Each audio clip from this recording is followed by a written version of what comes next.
പാലക്കാട് മലമ്പുഴ കഞ്ചിക്കോട് പാതയിൽ രണ്ടിടത്ത് കാട്ടാന ആക്രമണം. പന്നുമടക്ക് സമീപം തോണി സ്വദേശിയുടെ സ്കൂട്ടർ കാട്ടാന നശിപ്പിച്ചു. ഉമ്മണിക്കുളത്ത് പിടിയാനയുടെയും കുട്ടിയാനയുടെയും മുന്നിൽപ്പെട്ട തേങ്കുറിശ്ശി സ്വദേശി തലവാരഴേക്കാണ് രക്ഷപ്പെട്ടത്. ജോലി കഴിഞ്ഞ് മലമ്പുഴ ഭാഗത്തേക്ക് വരികയായിരുന്നു. പെട്ടെന്ന് ഒരു കാട്ടിനുള്ളിൽ ആന റോഡിലേക്ക് കയറി. ഞാൻ ശരിക്കും ആനയുടെ മുന്നിൽ പെട്ടു. എനിക്ക് പെട്ടെന്ന് വണ്ടി തിരിക്കാൻ കിട്ടിയില്ല. അപ്പോൾ എൻ്റെ അടുത്തെത്തിയപ്പോൾ ഞാൻ എന്ത് ചെയ്തു, വണ്ടി അവിടെ ഇട്ടത് ഞാൻ ഇറങ്ങി ഓടി അങ്ങനെ ഒരു ലോറിയിൽ കയറി ഞാൻ രക്ഷപ്പെടുകയായിരുന്നു.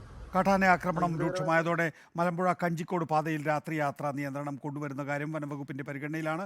ഇക്ബാൽ അറക്കൽ വിശദാംശങ്ങളുമായി. ഇക്ബാൽ, എന്തൊക്കെയാണ് കൂട്ടിച്ചേർക്കാനുള്ളത്? കാട്ടാന ആക്രമണം എവിടെയൊക്കെയാണ്, എന്തൊക്കെയാണ് സംഭവിച്ചത്?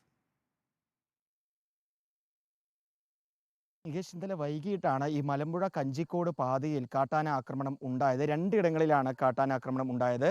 ആദ്യം ഈ ഉമ്മണിക്കുളം എന്ന് പറയുന്ന ഭാഗത്ത് കോറിയയിൽ ജോലി ചെയ്യുന്ന തേങ്കുറിശ്ശി സ്വദേശി അനീഷ് വീട്ടിലേക്ക് പോകുന്ന വഴിയിൽ ഈ പിടിയാനയുടെയും കുട്ടിയാനയുടെയും മുന്നിൽ അകപ്പെടുകയായിരുന്നു.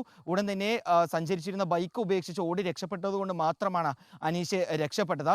ഇതിന് ശേഷം ഒരു അരമണിക്കൂറിന് പിന്നാലെയാണ് പന്നിമടയ്ക്ക് സമീപത്ത് വെച്ച് ധോണി സ്വദേശിയായ വിനോയും കാട്ടാനയുടെ മുന്നിൽ അബദ്ധത്തിൽ അകപ്പെട്ടത്. ഈ പാതയിലൂടെ സഞ്ചരിക്കവേ വനത്തിൽ നിന്ന് കാട്ടാന പുറത്തേക്ക് വരികയായിരുന്നു.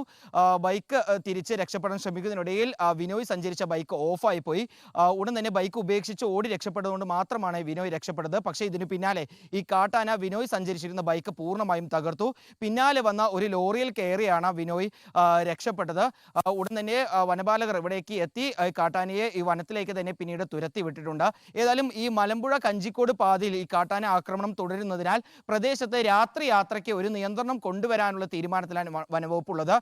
അടുത്ത ദിവസം തന്നെ ഇതുമായി ബന്ധപ്പെട്ടുള്ള കൂടിയാലോചനകളും ചർച്ചകളും നടത്തിയതിനു ശേഷം ഉടൻ തന്നെ ഈ ഒരു നിയന്ത്രണം കൊണ്ടുവരുമെന്നാണ് വനവകുപ്പ് ഉദ്യോഗസ്ഥർ അറിയിച്ചിട്ടുള്ളത്. മാത്രമല്ല ഈ പ്രദേശത്ത് നിരീക്ഷണത്തിനായി കൂടുതൽ വാച്ചർമാരെ ഏർപ്പെടുത്തുമെന്നും വനവകുപ്പ് ഉദ്യോഗസ്ഥർ അറിയിച്ചിട്ടുണ്ട്.